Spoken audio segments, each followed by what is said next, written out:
Namo tassa bhagavato arahato samma sambuddhassa. Namo tassa bhagavato arahato samma sambuddhassa. Namo tassa bhagavato arahato samma sambuddhassa.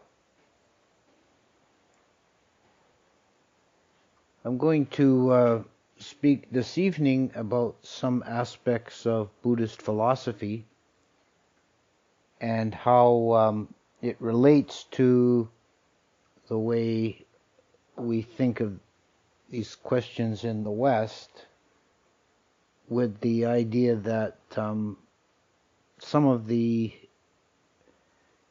principal questions that are asked by Western philosophy end up being misformed or inappropriate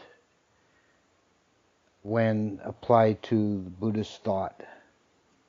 And it can lead to some confusion for those of us who have been raised in the Western tradition and think in the terms of Western thought. Approaching Buddhism can sometimes lead to some misapprehensions, and I would like to just suggest as a good general rule is to take these teachings, and any teachings, in fact, on their own terms in their own context.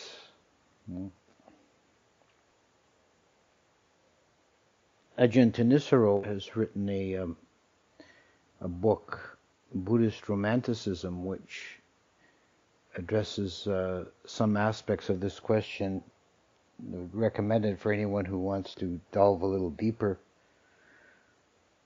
His thesis in that book is that the early Western proponents of Buddhism were heavily influenced by post-Enlightenment thought in Europe, particularly the German Romantics, Schopenhauer and so on. And this is colored from the beginning in the early 19th century down to the present. It's colored the Western interpretation of Buddhism, and sometimes in very misleading ways. So I thought I would take a slightly different angle today and think about a few of the questions that come up in philosophical debate, beginning with the issue of free will versus determinism. This is a long-standing, thorny issue in the West, and it has its proponents on both sides, and it plays out not just in philosophy but in Western theology as well. There's some Christian sects that are strictly determinist, and some hold that there's a free will, and the same for secular philosophers. The debate is also touched upon in modern science and some neurological studies of how decisions are made.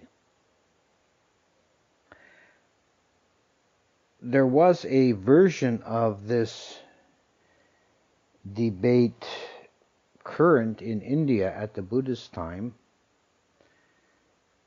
There was, for example, the philosopher Makali Gosala, who is mentioned in several of the suttas that deal with the Buddha's confrontation with contemporary philosophies. Makali Gosala's theory was that everything down to the last minute detail of our lives is a fixed script, and that we're just playing out this script, and it's a very long one that goes through many millions or billions of lifetimes. And the reason there are different kinds of beings in the world, there are animals and humans and devas and whatnot, is because they're all at different points along the script, but everybody goes through the same progression and eventually attains some kind of liberation at the end after passing through all these various states. He's famous for illustrating this by having a ball of string that he would then roll out and say, this is how life works. It's just like this ball of string. The Buddha did not accept this theory, and he also criticized a related idea that some philosophers put forth, that everything is determined by karma. He said, no, that's not true. Karma is a cause of importance, but not everything is caused by karma. And this was also a rejection of a strict determinism. However, the issue becomes more complex when we go to the next phase of Buddhist thought after the suttas, and the Abhidhamma. We look at the various mental factors and how things relate and how things work in a very precise detail. One of the underlying principles, the axioms upon which the Abhidhamma is based, is that nothing arises by chance. There's no randomness in the universe. Everything arises according to causes and conditions. And this is a foundation stone of all Buddhist thought subsequent to that point. And this cuts across all schools of Buddhism, I think. And the analysis of mental factors holds that any impression of the senses, everything we see, hear, taste, touch, smell, or touch with the mind, is caused in part by past karma. So everything that we experience in the life, we experience through the senses. So this is all, according to Abhidhamma, this is all determined by past karma. But this is reconciled with the Buddhist clear statement that not everything is caused by karma, which, like much in the suttas, is not elaborated. It's just a flat statement, and it was particularly given in the context of refuting the determinist view. This is the idea that everything we experience has a cause in karma.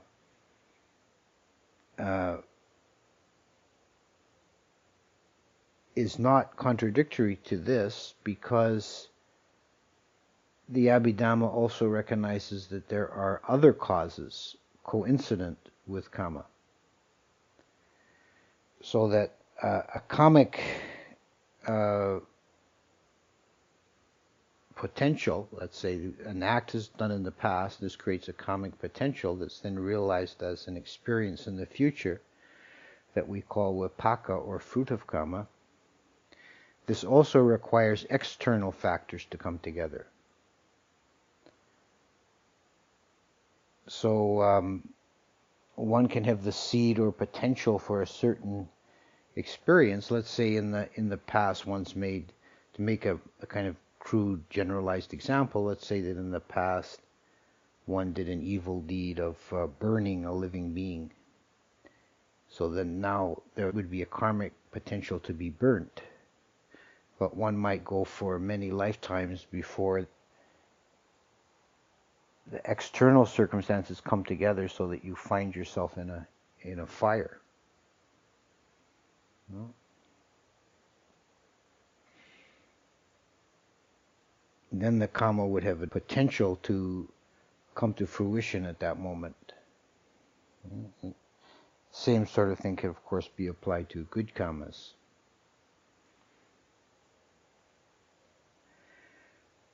But there's also another aspect in the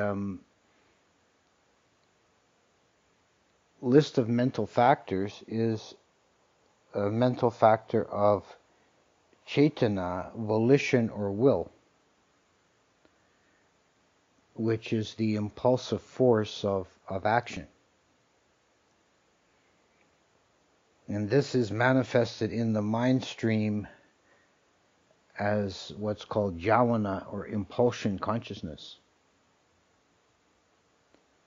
That in the sequence of moments that make up a moment of cognition, there's first of all a number of resultant moments that are processing the sense data. And any interpretation, free will does not apply here. This is determined by external causes and by karma, that one processes sense data. But then at the end of these moments, there are a sequence of moments that are called jhana. It's the same root as the English word javelin. It means to thrust or to throw, to impel forward. And the jhana moments are the moments when cetana is activated and the being makes fresh karma. By activating cetana, a choice is made. Something to be said about this is that it requires, to activate this factor requires a degree of mindfulness. Jhana impulsion moments only occur when there's been a full cognition. If one is drowsy or unaware, then the sequence doesn't go as far as impulsion. And even when the impulsion moment occurs, it takes some effort of will to actually exercise it. The easiest thing to do is to, one might say almost the default thing to do, is to just follow along habit patterns. So the jhana just impels along the way it always has in the past. And a true choice or decision is not really made. We just go along with our patterns. But it is possible to break patterns, to do something new,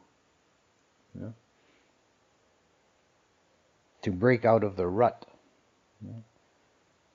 It's like the analogy of the cart that goes between two villages pulled by an ox, and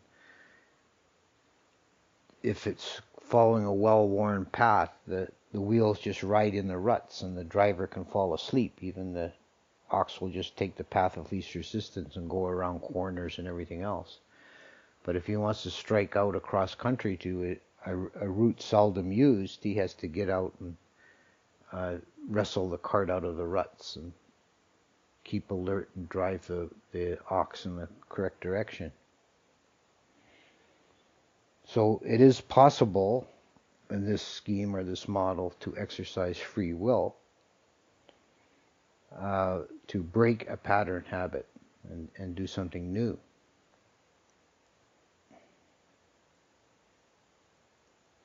This, as a practical aside, this is a way of understanding the actions of the mind that can actually be used to good advantage. Once you set up good, wholesome, positive patterns, even though it takes an effort to establish them in the first place, once they become the new habit, then you can rest on your laurels in the ox cart and just follow the new pattern. So this can be used to your advantage. So at this moment of impulsion, there is what we would call a decision, a choice. Philosophically, we could say there is a free will being exercised at that moment. And this is actually the meaning of karma, is action. It's the result of karma is given, it's a result, but it's based on a karma that was made in the past, an action, a choice, exercise of the will at some point in the past. It's not really the end of the complications, because and the question is asked here naturally, well, what about Chaitana, the mental factor, the Chitasaka of volition, that too must arise from causes and conditions. So is that not determined?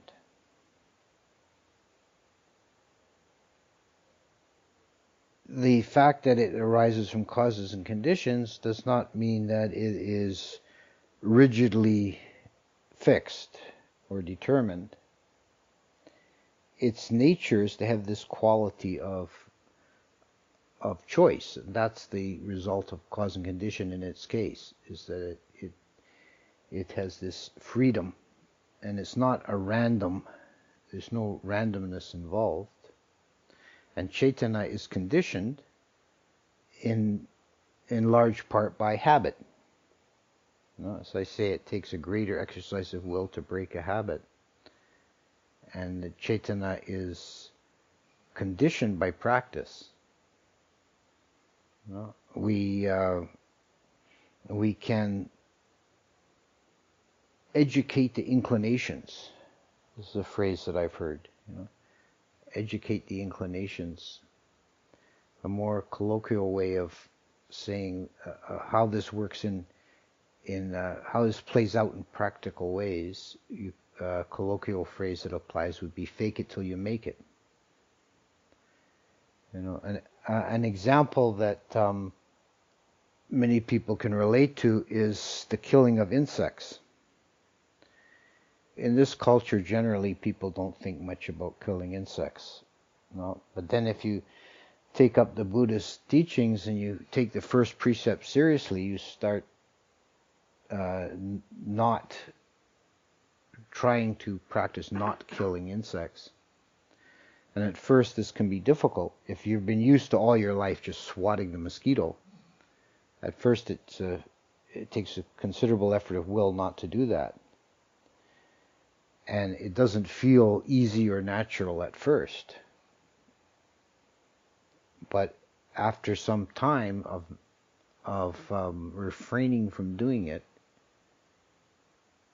by forcibly restraining the bodily impulse, then you internalize that spirit of ahimsa, of not harming, and you don't want to hurt the mosquito. And if you accidentally kill one, you feel bad about it. And it's a genuine natural progression, and this is like a new inclination, a new habit established in the mind that has begun with a coarse effort on the bodily level. Even when one starts this out, one doesn't have any sense of harmlessness towards the mosquitoes. It's just a willful effort to keep a precept, and gradually you internalize that. And this applies to a lot of things in the life. A good way to start on any positive course is fake it till you make it. I think is a very simple rule to take up. So, to kind of bring it all together, to summarize the discussion, and we're talking here in terms that have been established by Western philosophy, free will and determinism. And if we have to make a decision, we would say that the Buddhist teaching is mostly determinist with a strong element of free will. It's determinist in the sense that everything arises according to causes and conditions, and there's no randomness, there's no arbitrariness, but there is an element of freedom in the individual through the exercise of will.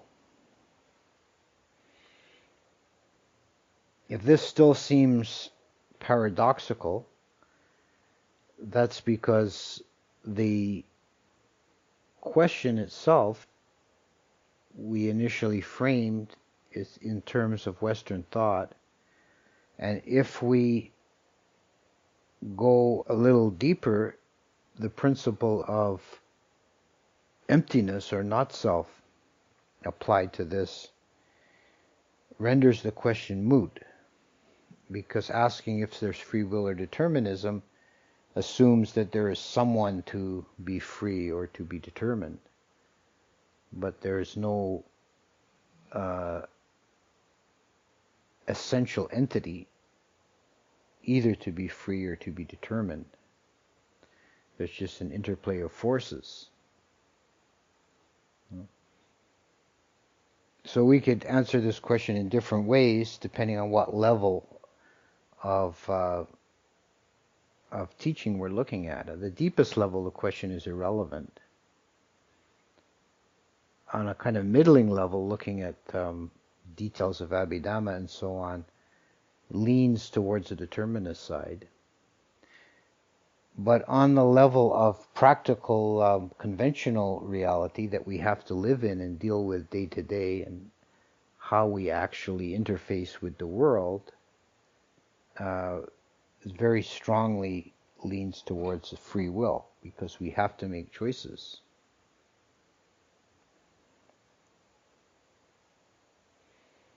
Another question, leaving this one aside, another question that comes up in philosophical discussion is what is called the mind-body problem. And this is to make a determination on the relationship of body and mind.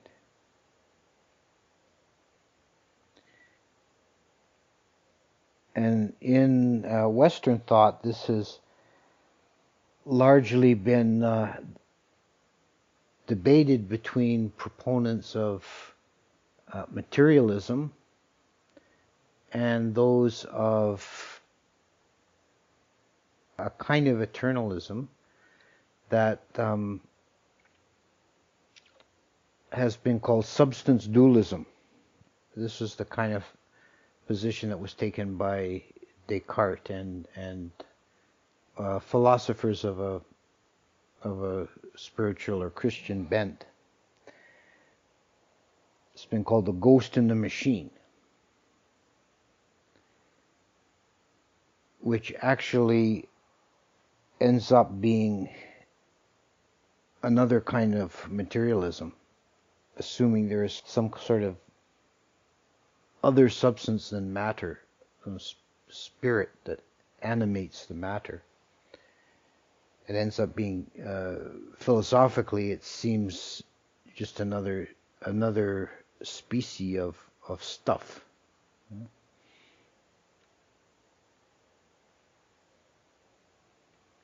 The materialist position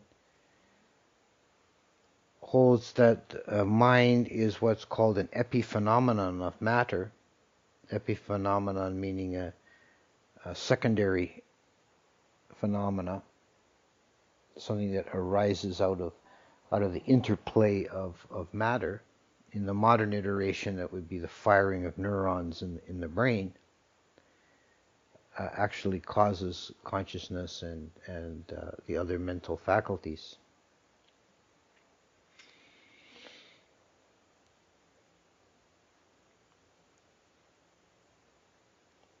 The Buddha explicitly rejected both materialism and eternalism, and actually declared as one of the unanswerable questions whether the mind is one thing and the body another. The Pali here uses jiva, what I'm calling mind, is so spirit. It's in one of the jiva is like the life force or the spirit. It's one of the words used. So it's an unanswerable question because it's wrongly phrased. It's a misleading question.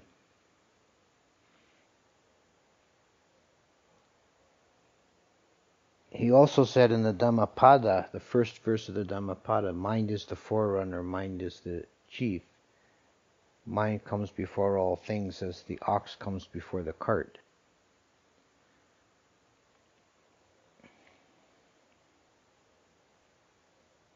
The key to understanding this is to give up on thinking of mind as stuff. It's not in any way a substance. It's tricky because our language catches us up. We're forced to talk about these things using nouns, whether we're talking in English or Pali or anything else. We say mind, or in Pali we say chitta or mano, and these are nouns, so that sets up a implication in the listener that we're talking about something, but we are not. Mind is not a thing at all. There's no substance. There's nothing to put your finger on, but it is a primary reality. It's actually, according to the Buddha, the primary reality of beyond matter, which is intriguingly, it's a view that many quantum physicists come to as well. That consciousness is behind everything else. There were some schools of Buddhism that held that mind is the only reality. This is not exactly the view held by the Theravada. In the Abhidhamma, one of the very most fundamental beginning points of Abhidhamma is that four ultimate realities that are not explicable by one another. They can't be they're the ultimate realities in the sense that they cannot be reduced to or explained in terms of each other. They're the fundamental axioms of reality, and those are rupa, which is matter, substance, in human terms the body; chitta, the subjective aspect of mind; chittasika, the objective aspect of mind; and nibbana. And all these things have their own reality. And they follow their own laws. They interrelate with each other. We can see mind and body have a relationship. Now this is very easily demonstrated. If you move your arm, that began with an impulse in the mind. You thought, I want to reach out for that pencil, and you reach your arm out. So the mind moves the body. But also the body can affect the mind. If you're exhausted, tired, then your mind is dull. Or you can chemically alter the body by consuming, say, large quantities of alcohol, and then that obviously has an effect on the mind.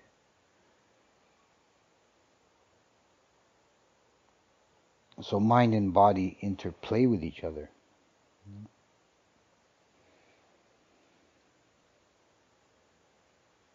The idea of consciousness, the question of consciousness, is something that is on the frontiers of modern science and thought. No one really can explain it or understand it. And I think they probably never fully will, because it is a primary fundamental reality. You can't go any further than that.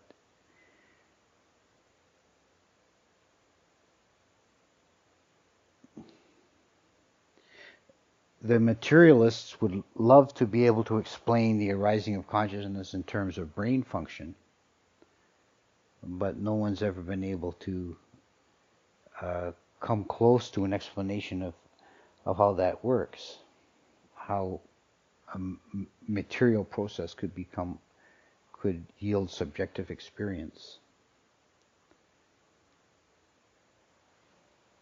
And I think there's a very sound argument why it could never be demonstrated.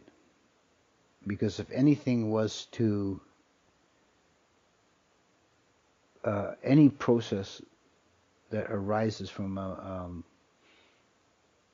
any kind of mechanical or physical system, whether it's electrochemical like the brain, or whether it's relays or tubes or transistors, or cogs and wheels, anything that arises from such a system would have to be algorithmic, meaning you would have to be able to explicate the steps by which it is produced.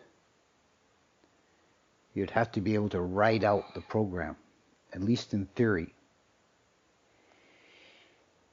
But if we just look at the mind, with introspection, just observe the mind, we see that there are no steps involved in the experience of knowing. It just is. It's completely simple, ultimately primordially simple. We just are aware. That's all there is to it. Now this is what actually makes thinking about, talking about, explaining citta difficult. It's not because it's complicated, but because it's so utterly simple. What can you possibly say about it? It just is. It's there. So there's no possible way that could be reduced to an algorithm. So it can't be the result of a physical process.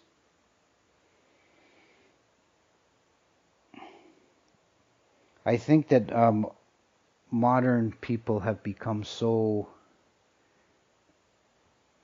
bewitched by their own technology that they want to apply a computational model to the mind. They want to see the mind as a computer program and the brain as the computer hardware.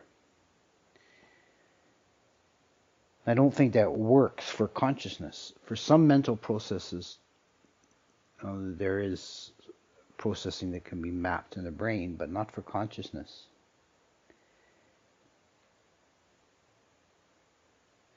And in fact, I'd go further and say that it's more true. It's probably more true. It's still maybe a little slight simplification, but it's more true to say that mind produces brain than the other way around. And that if we must have a technological analogy for the brain, a better one would be a radio receiver. That brain works as kind of the interface of mind and body. We talk about neurons firing.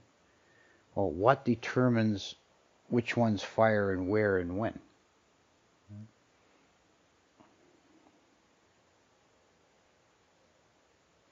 So the mind-body problem in Western discourse is again somewhat misstated, because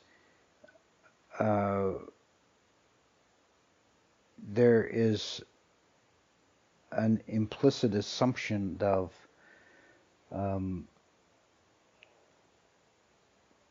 mind as having to be a thing, a substance, the ghost in the machine. And the materialists exercise the ghost, but then they are left only with physicality.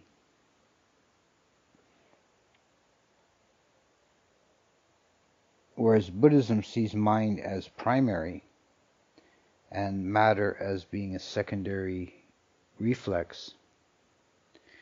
And as I said, some schools of Buddhism even don't admit the reality of an external universe at all, but see it as all a mind, a simulation in the mind.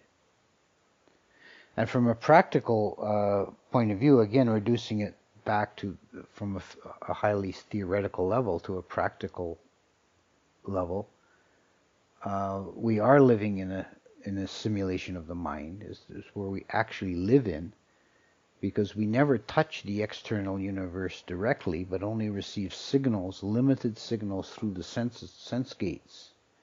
And then the quality of perception creates a simulation of the external world that we actually experience.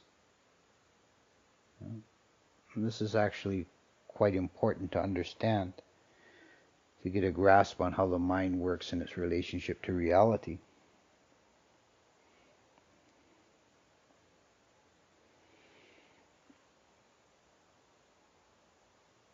A third, and this will be the final issue that I want to play with this evening, is the issue of creation.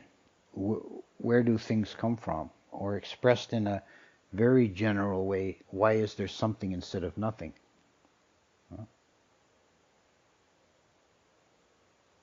Most religions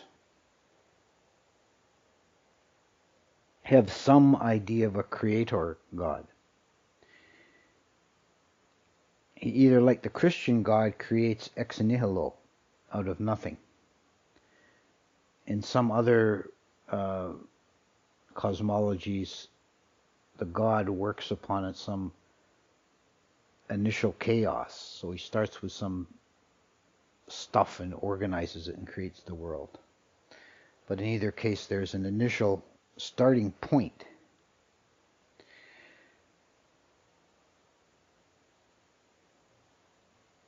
So there's a beginning point beyond which one cannot go. The Buddhists specifically rejected the idea of the universe being dependent upon a creator. And while the Buddha himself said that one cannot know the ultimate origin of things, and left the question open, refused to discuss it, it very early became established principle in Buddhist thought that the universe is beginningless and also endless. That however far backwards in time you go, there's always a yesterday. This is something that's some individuals, when they encounter this idea, they balk at it. They find it hard to imagine. It's easier for the mind to imagine that it might be endless going forward, but to grapple with the idea of endlessness going backwards can be difficult. But this is not any limitation on possibility of reality. It's only a limitation of our imagination. That we want it neat and tidy. We want a beginning point. But there's no logical necessity for that. No. In fact, it makes sense and it becomes necessary if we accept the initial axiom that everything arises because of causes and conditions, and there's no arbitrariness and no randomness. Then you have to accept beginninglessness. Because otherwise you would have some point, an initial arbitrary action. Whether it's the creation by God, or in strictly materialist view, there's the Big Bang cosmology, which is still a kind of creation ex nihilo.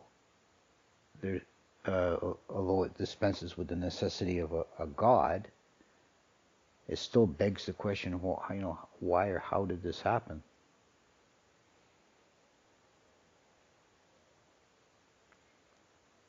And it's not clear at all. And this is something that modern scientists, scientific cosmologists wrestle with. And there are theories that the universe is endless both ways, that before the Big Bang there was a big crunch and there's a cycling. This is one model. Another model is a multiverse model, that there's constantly universes coming into existence and going out of existence.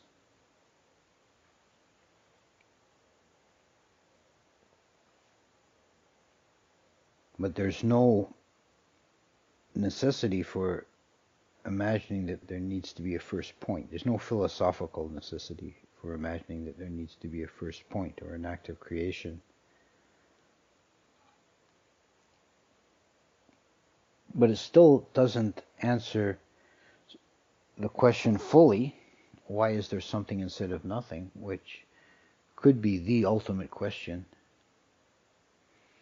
One answer is ignorance. This is drawing from the dependent origination. It's because we're not fully cognizant of reality that samsara manifests. That the universe is a product of our partial understanding.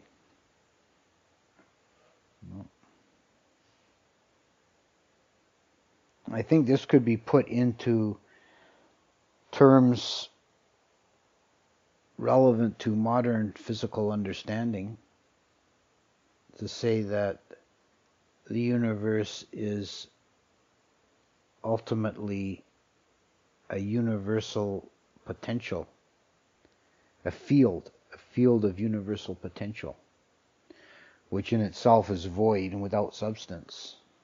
And that's all it is a field of universal potential. But the consciousness arising in that field is ignorant and has a partial understanding, and partially collapses the field into forms,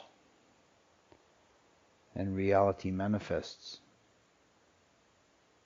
or what we call reality manifests.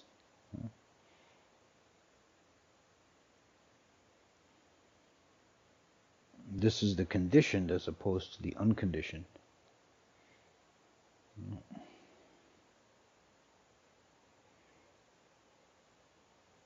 But these are very deep kind of mysteries, and this is the kind of question that the Buddha didn't answer, deliberately didn't answer, the ultimate origin of things. Right? So, and the reason he didn't answer this was a little different than why he didn't answer the one about the body and the mind. He didn't answer this one because it's fruitless. One can explore ultimate origins of things for forever and not come up with a final definitive answer that could be proven. And in the meantime, there's work to be done. And it's like the man who is struck by an arrow, a poisoned arrow, and the healer comes to remove the arrow, and the man says, wait, don't pull the arrow out until I have to have some more information about it. I want to know what kind of wood the shaft of the arrow is, what bird the feathers were taken from, what kind of stone was used for the head, whether the archer was tall or short, whether he was a Katya class or Brahmin class, and so on and on and on. And by the time all these questions were answered, he's dead from the poison. Whereas the sensible thing to do is get that damn thing out.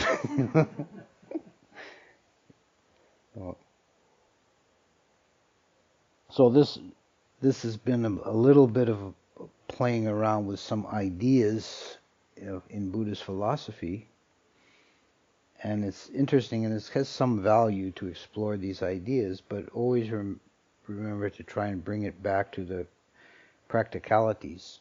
And we find with the teachings of the Buddha himself were always very practical, oriented towards becoming liberated, making an ending of suffering.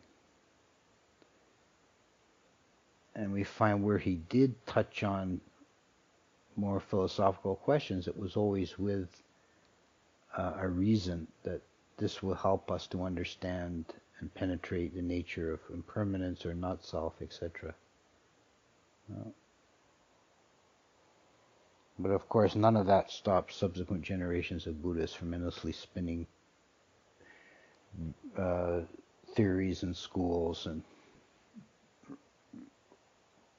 writing long books and having debates and playing with ideas.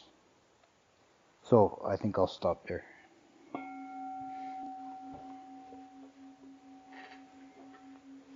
Kandamayam Ramakataya Saju Param Dharamase Sadhu Sadhu